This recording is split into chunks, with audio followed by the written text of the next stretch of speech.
레위기 강의 41번째 시간입니다. 레위기 19장 26절로 28절까지입니다. 같이 읽겠습니다. 너희는 무엇이든지 핏째 먹지 말며 점을 치지 말며 술법을 행하지 말며 머리카락을 둥글게 깎지 말며 수염 끝을 손상하지 말며 죽은 자 때문에 너희의 살에 문신을 하지 말며 무늬를 놓지 말라. 나는 여호와이니라.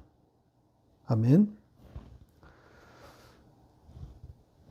오늘 읽은 말씀에도 지령이 등장했죠.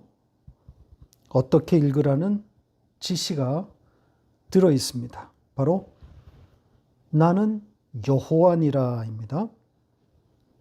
이게 나야, 이런 뜻이라 그랬죠. 하나님을 듬뿍 담아 놓았다는 겁니다. 따라서 천국 이야기로 읽으라는 거죠. 이 땅의 이야기, 세상살이에 필요한 교훈으로 읽으면 안 되는 겁니다. 문자 그대로 지킨다고 해서 뭐 나쁜 것은 아니지만, 그렇다고 그걸 지켜냈다고 해서 거기에 의미를 부여할 수는 없습니다. 그 지켜낸 것을 가지고 성도의 정체성을 논한다거나 또 그 기준으로 다른 사람을 판단하는 것은 옳지 않습니다. 그리고 계속 말씀드려 왔지만 문자 그대로 지킬 수 없는 내용이 많아요. 그대로 지키려고 들면 이상한 사람이 되고 마는 겁니다. 괴물까지는 아니더라도 이 세상 사람이 아닌 것 같은, 그렇게 취급당한단 말입니다. 오늘 말씀 내용에도 머리를 각지게 깎아야 하고 또 수염을 잘라서는 안 된단 말이죠.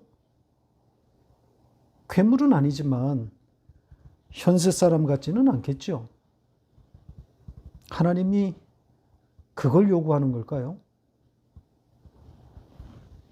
따라서 이 머리나 수염에 관한 것, 이런 것은 지키기가 곤란하니까 그것은 빼고 나머지만 잘 지켜서 좀 만회해보자, 이런 심산이 되지 않겠습니까? 지키려고 하면 다 지켜야지. 곤란한 것은 빼고 지키자는 것은 자기 모순이 되는 겁니다. 따라서 그런 이야기가 아니라는 거죠.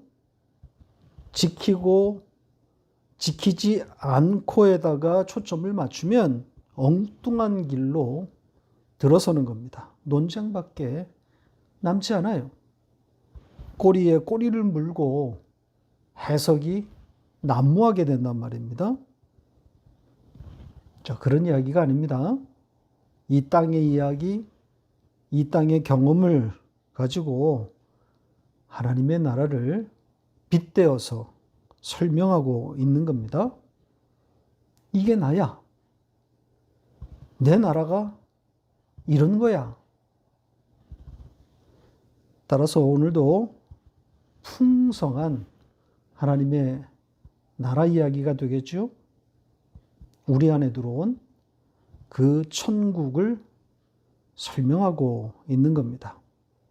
하나님 나라, 하나님이 계시는 나라, 하나님이 다스리는 그 나라의 형국을 담고 있는 겁니다. 이제 그 풍성한 이야기로 들어가 보겠습니다. 첫째 내용은 핏째 먹지 말라는 겁니다. 이 핏째라고 하는 것은 피와 함께 먹지 말라는 뜻인데 결국은 피를 먹지 말라는 거죠. 이 피에 대해서 우리가 이미 살펴본 바 있습니다. 레위기에도 여러 번 등장했죠. 그 중에서 한 곳만 보고 가겠습니다. 레위기 17장 10절, 11절 같이 읽겠습니다. 이스라엘 집 사람이나 그들 중에 거류하는 거류민 중에 무슨 피든지 먹는 자가 있으면 내가 그 피를 먹는 그 사람에게는 내 얼굴을 대하여 그를 백성 중에서 끊으리니 육체의 생명은 피에 있음이라. 내가 이 피를 너희에게 주어 제단에 뿌려 너희의 생명을 위하여 속죄하게 하였나니 생명이 피에 있으므로 피가 죄를 속하느니라. 피를 먹으면 하나님이 죽여버리겠다고 하는 무서운 내용입니다. 그러면서 왜 피를 먹으면 안 되는지에 대해서 명확하게 설명이 되어 있는 말씀이죠. 왜 죽이시겠다는 겁니까? 육체의 생명이 피에 있기 때문이라 그러죠. 그러면서 그 피에 대한 해석을 여기 지금 달아두었습니다. 뭐라고 합니까? 피가 제단에 뿌려져 너희의 생명을 속죄했다. 이렇게 되어 있습니다. 그러니까 피가 무엇을 상징하고 있는지 명확하게 설명하고 있단 말입니다. 피는 무엇이다? 예, 우리의 생명을 대속하기 위해서 제단에 뿌려진 바로 그 피입니다. 그러니까 누구의 피라는 거예요? 예수의 피인 겁니다. 십자가를 고스란히 담고 있는 거죠. 예수의 죽음이란 말입니다. 그래서 피를 먹지 말라는 겁니다. 제단에 뿌려지는 그 피를 알려주려는 거죠. 먹으면 안 된다는 거예요. 우리에게 생명을 주시는 그 예수의 피를 말하고 있는 겁니다. 자, 두 번째 내용으로 갑니다. 이번에는 점을 치지 말며 또 술법을 행하지 말라입니다. 이 점과 술법인데요. 자, 여기에 사용된 이 단어들, 이 정확한 뜻을 찾기란 매우 어렵습니다. 따라서 이 단어가 쓰인 이 문장들을 찾아서 그 용례들을 가지고 문맥에 따라서 그 뜻을 찾아가야 합니다. 보통 일반적으로 우리 성경의 번역처럼 신적인 힘을 가지고 앞날을 짚어보는 그런 행위를 말한 것으로 보입니다. 그러니까 전문 술사나 박수, 무당 이런 사람들을 찾아가는 그런 행위를 의미하는 거죠. 일반인이 접근할 수 없는 영역의 일이란 말이죠. 어느 시대나 이 접신의 행위는 늘 존재해 왔습니다.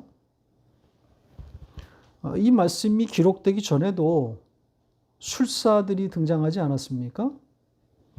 애굽의 술사들이 모세의 표적을 상당 부분 따라할 수 있었단 말이죠. 애굽에만 있었겠습니까? 아마도 이스라엘 안에도 접신했다는 사람들이 있었을 거란 말입니다. 그 중에는 모세나 아론처럼 제사장으로서 하나님과 소통하는 그런 사람도 있었겠지만 또 그것을 흉내내는 무당, 술사들도 있었을 겁니다. 지금 여기서 그만 이 점과 술법이 제사장을 비롯한 모든 접신이 가능한 사람들의 행위를 금지한 것인지 아니면 정통, 이 제사장들을 제외한 비주류, 비정통 접신자들의 행위만 금지한 것인지 그것은 우리가 알 수가 없습니다. 뭐 그 범위가 어디까지가 되었든 이 앞날의 길흉 화복을 짚어주는 그런 모든 행위를 금지하고 있는 것은 맞습니다. 분명해 보입니다. 자, 그렇다면 왜 이런 이야기가 천국 이야기가 되는 걸까요? 어떻게 연결되는 걸까요? 점을 치고 혹은 점을 보고 하는 이런 것들이 보편적인 경험이었을 것으로 가정하면 그것을 가지고 천국을 지금 빗대어서 설명하고 있는 거죠. 이 점과 술법을 금한다고 하는 것은 그 접신의 영역에 접근하지 말라는 의미 아니겠습니까? 그 접신자들이 정통 제사장이든지 아니면 사이비 접신자이든 간에 소위 그 하늘의 영역을 알려고 혹은 알고 있는 그들과 지금 접촉하는 거 아니겠습니까? 그러니까 그들이 다루고 있는 것들은 인간의 영역은 아니란 말입니다. 그러니까 이 이야기를 통해서 하나님 나라는 차원이 다른 어떤 그 하늘의 영역이라고 하는 것을 담아주려고 한 것이 아닌가 그렇게 생각이 됩니다. 그러니까 다른 영역의 세계라는 거죠. 하나님 나라는. 그러니까 단순히 미신적인 주술 행위를 금하는 교훈이 아니라 인간이 도달할 수 없는 세계가 있음을 알려주려고 또 그 세계는 십자가로 말미암아 세워질 나라라는 것을 가르치려고 이렇게 말씀하신 것 아닌가 생각이 됩니다. 자, 그 다음 내용으로 가보겠습니다. 이 머리털과 수염에 대한 이야기입니다. 우선 이 머리털에 대한 손질 어떻게 하라 그럽니까? 머리카락을 둥글게 깎지 말라고 되어 있습니다. 자, 이렇게 번역하면 마치 머리 모양을 각지게 하라는 것처럼 그렇게 들리기 쉬운데 그런 뜻이 아닙니다. 그러니까 머리카락이라고 하면 이 머리털이 나는 끝자리, 가장자리를 말하는 것인데 그것을 어떻게 각지게 다듬을 수 있습니까? 둥글게 깎지 말라 그러면? 아니 머리털에 우리 이 가장자리가 원래 둥글게 생기지 않았습니까? 그걸 어떻게 각지게 다듬을 수 있는 거죠? 이 원문의 취지는 이 둥글게 되어 있는 머리 그 가장자리 거기에 털을 깎지 말라는 그런 취지입니다. 그러니까 가장자리에 털을 깎으면 모양이 둥글게 나오게 되기 때문에 거기에 손을 대지 말라는 거예요. 그래서 가장자리에 털을 깎지 않으므로 이 둥근 모양이 생기지 않도록 하라는 그런 취지입니다. 그러니까 둥근 모양을 금하고 있는 거죠. 자, 그렇다면 왜 천국 이야기에 이 둥근 모양이 등장하는 걸까요? 천국이 둥글게 생기지 않았다는 이야기를 하고 있는 걸까요? 그럼 천국은 각지게 생겼다는 겁니까? 자, 그런데 요한계시록에 실제로 천국을 그렇게 묘사해 놓았습니다. 확인해 보겠습니다. 계시록 21장 16절 같이 읽겠습니다. 그 성은 네모가 반듯하여 길이와 너비가 같은지라 그 갈대자로 그 성을 측량하니 12,000 스타디온이요 길이와 너비와 높이가 같더라. 지금 새 하늘과 새 땅, 그 새 예루살렘에 대한 묘사 중에 한 부분입니다. 천국을 말하는 거죠. 그런데 그 새 예루살렘, 그 성의 모양이 네모 반듯한 정육면체라는 거예요. 그 가로 세로가 12,000 스타디온, 높이도 같다 그럽니다. 그럼 문자적으로 얼마나 크기일까요?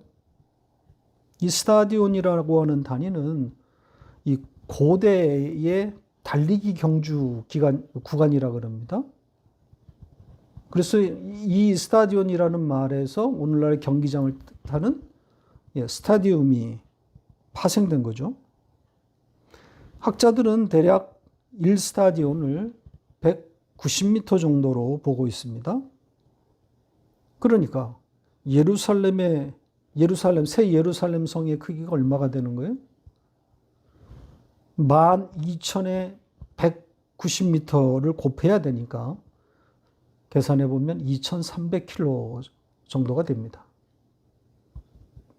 따라서 가로 세로 2,300, 높이가 2,300km가 되는 거죠.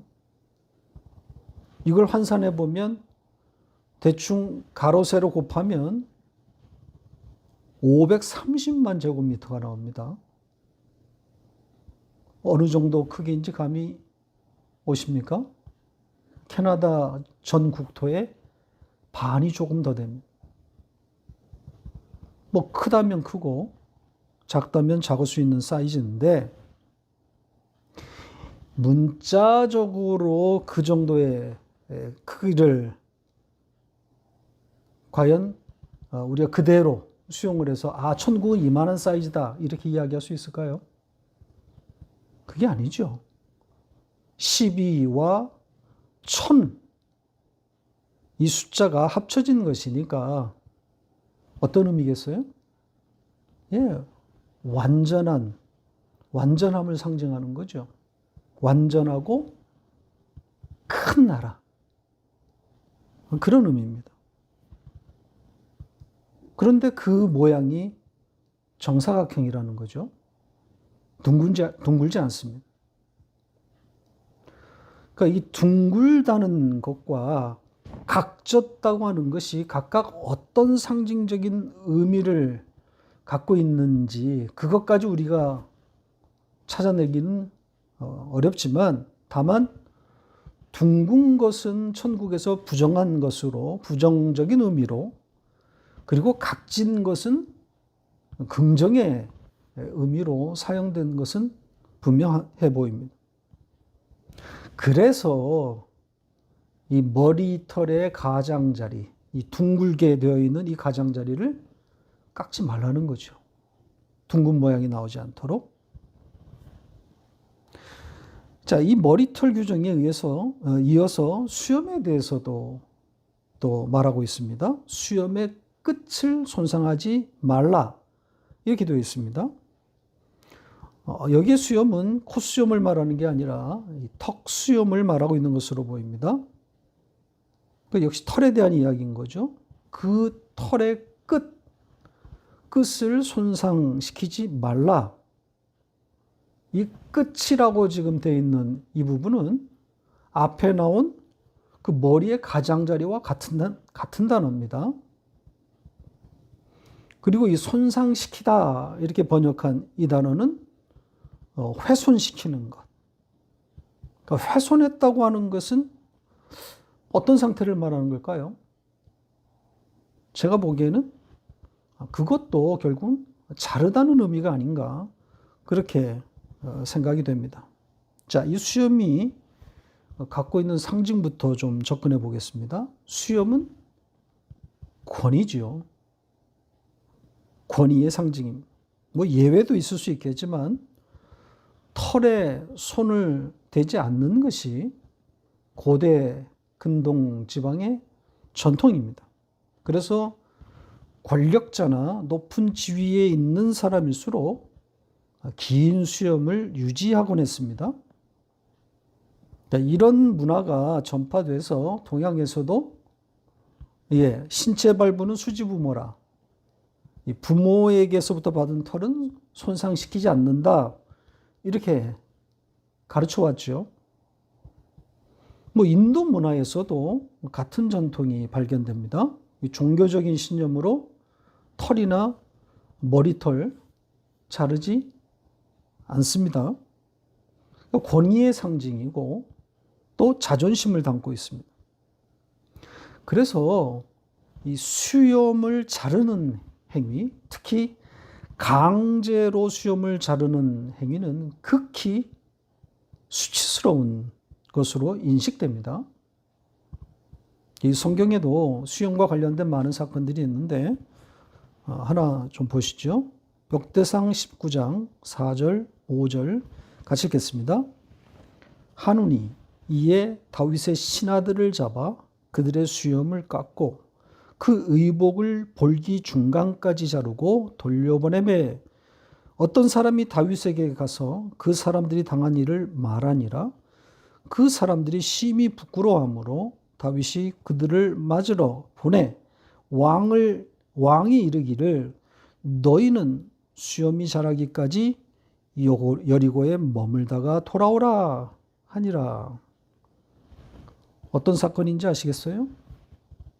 이 암몬 왕 나하스가 죽고 그 아들 한운이 왕위를 물려받았을 때에 일어났던 일입니다. 유다 왕 다윗은 생전에 이 나하스 생전에 그와 관계가 좋았었기 때문에 그가 죽자 조문 사절단을 보냅니다. 그런데 그 뒤를 이어서 왕이 된 한운이 자기 신하들의 조언에 따라서 이 사절단을 스파이로 몰아서 쫓아낸 사건입니다. 다윗 왕이 보낸 그 신하들의 수염을 잘라버리고 또 엉덩이가 드러나도록 옷을 잘라서 쫓아낸 일입니다.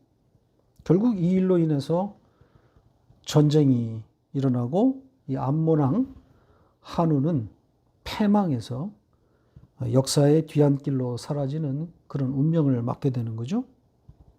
그러니까 수염이 깎이고 또 엉덩이가 드러나도록 옷이 잘렸다고 하는 것은 수치와 모욕의 상징입니다.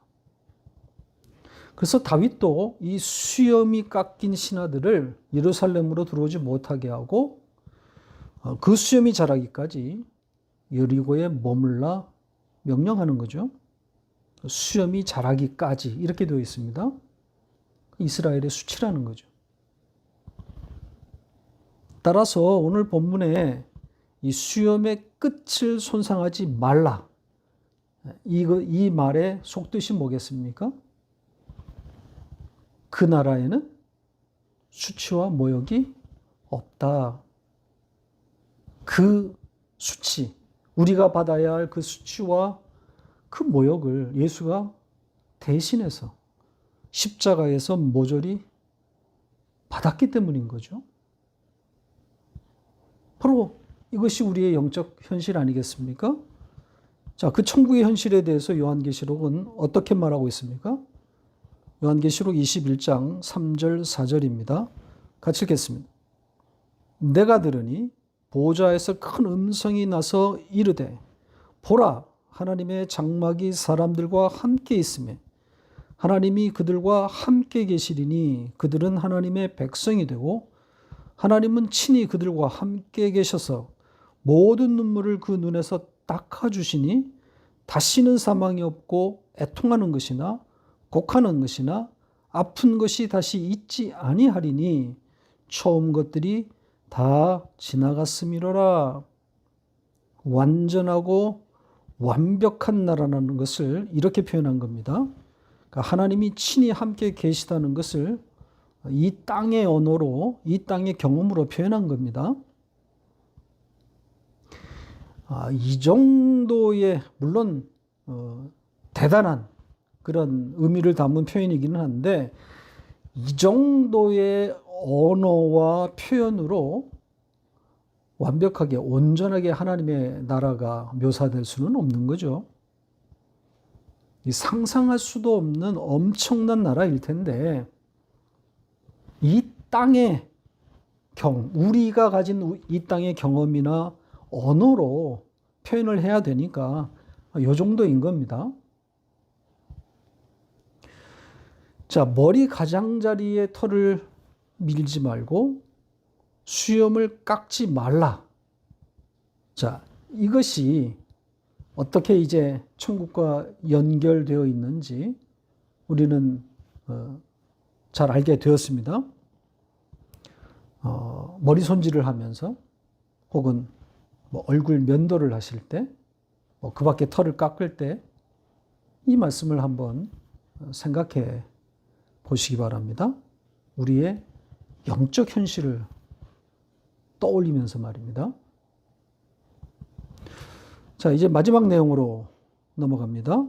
죽은 자 때문에 몸에 문신이나 무늬를 새기지 말라. 이런 내용이죠. 자, 이 내용에 대해서 먼저 다뤄야 할 것이 원문의 취지를 제대로 담았느냐 하는 겁니다. 원문을 반영하지 못했다는 거죠. 이 죽은 자로 번역된 부분이 가장 큰 문제입니다. 이 네페시인데 이 단어를 죽은 사람으로 번역을 했는데 왜 죽은 사람이라고 번역했는지 의문입니다. 네페시가 죽은 자란 뜻입니까? 오히려 산 자란 뜻 아닙니까?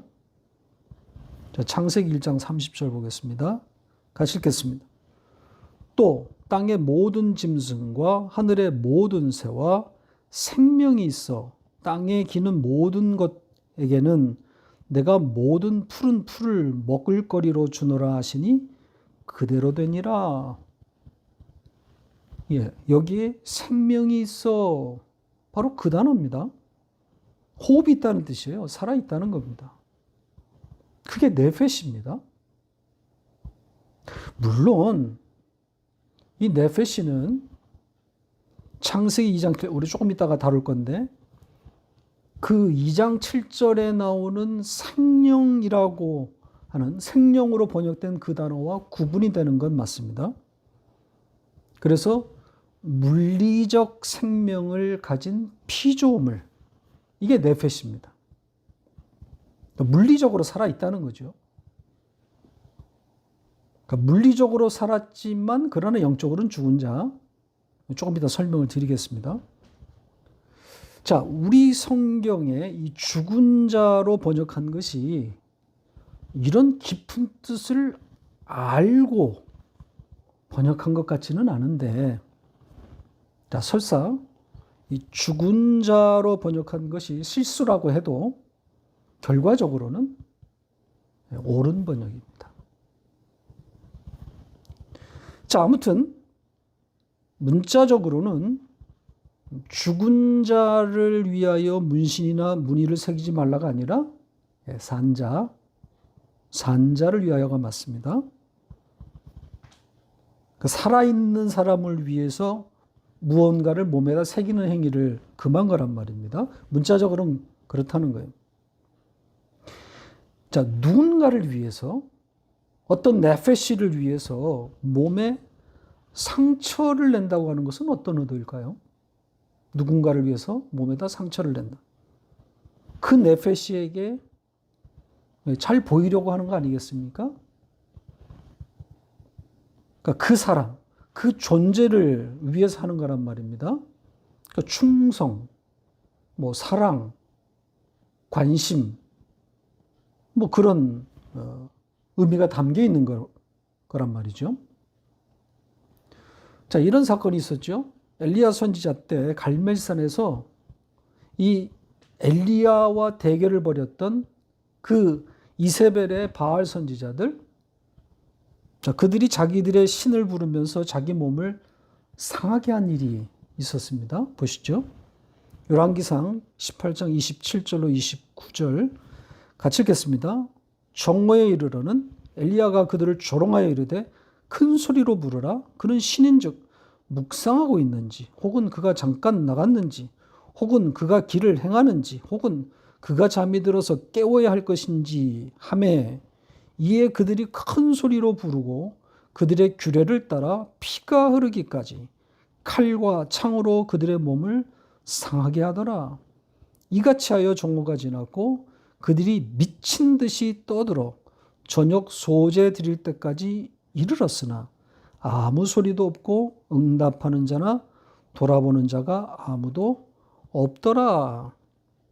자기들의 신을 감동시키기 위해서 몸에 상처를 내고 자기들의 피를 바치는 겁니다. 간절함을 담은 행위인 거죠. 이렇게 누군가를 위해서 자기의 몸을 상하게 하는 것, 이것은 자기의 그 지극한 마음을 전하려는 겁니다. 바로 그런 행위를 오늘 본문이 금하고 있는 거예요. 네페시를 위해서 자기 몸에다가 어떤 것도 새기지 말라는, 해를 가하지 말라는 거죠. 자, 그러면 이 이야기 속에 천국이 어떻게 담겨 있는 걸까요? 이 네페시라고 하는 단어 속에 힌트가 있습니다. 네페시는 물리적으로는 살았지만 영적으로는 죽은 자입니다.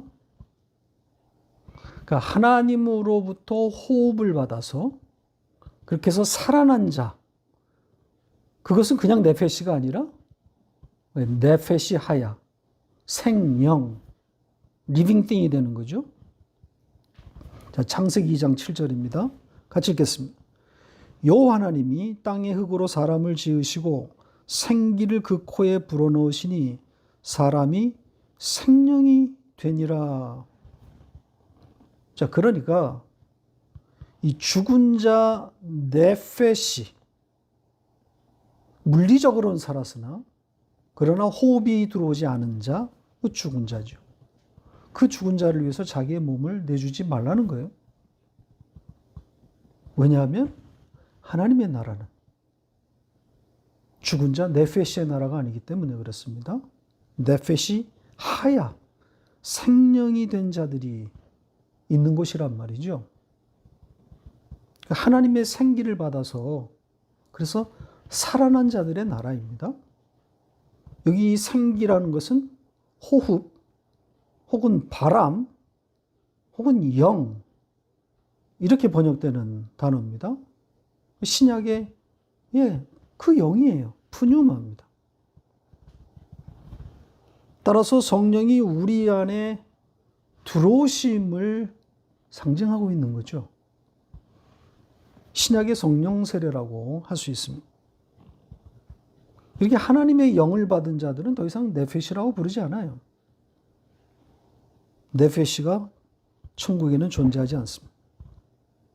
그래서 네페시를 위해서 몸에다가 상처를 내지 말라는 거예요. 천국은 그런 죽은 자 네페시의 나라가 아니라는 거죠. 네페시 하야, 생명의 나라인 겁니다. 좀 어렵나요? 한 번에 이해가 안 되시면 다시 혹은 반복해서 천천히 들어보시기 바랍니다. 말씀을 맺겠습니다. 문신과 같은 이 몸에 상처를 내는 것, 이런 행위를 금지하는 법이 아닙니다. 교훈으로 읽어서는 아무 의미가 없습니다. 이런 말씀 가지고 문신을 새기는 사람들, 그런 사람들을 판단하거나 혹은 정죄하는 것, 이건 아주 무지한 행위입니다. 저도 이런 편견과 무지에 사로잡혔던 경험이 있습니다. 아이들의 염색이나 귀 뚫는 것 혹은 문신, 이런 것 때문에 대립했던 적이 있었단 말이죠. 돌이켜보면 아이들에게 미안하기 짝이 없는 그런 무지였단 말이죠.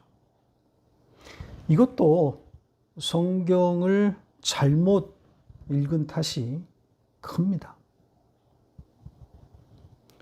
성경에는 교훈이 없습니다. 전부 하나님 나라 이야기고 구원의 이야기입니다. 십자가란 말이죠.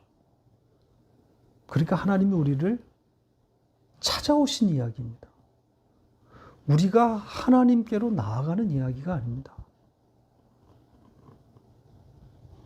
인간의 반성, 인간의 결심, 결단, 인간의 분발을 촉구하는 것으로 설교가 대부분 마무리되는 이 현실이 안타깝습니다.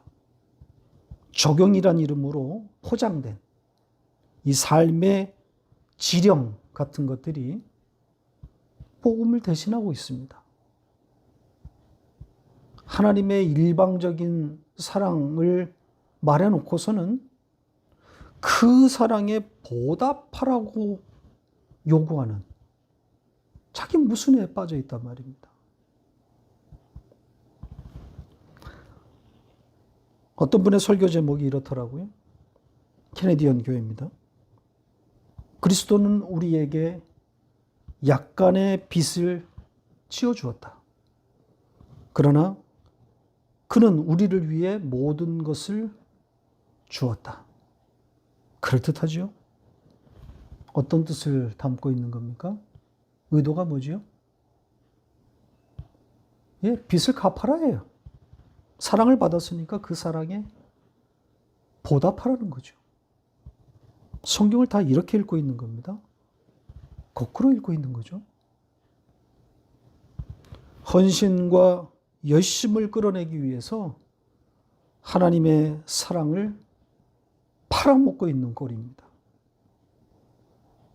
일종의 마케팅인 거죠. 복음의 완벽한 왜곡입니다.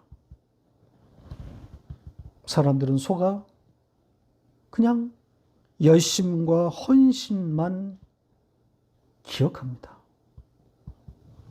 그것만 뇌리 속에 남는단 말이죠.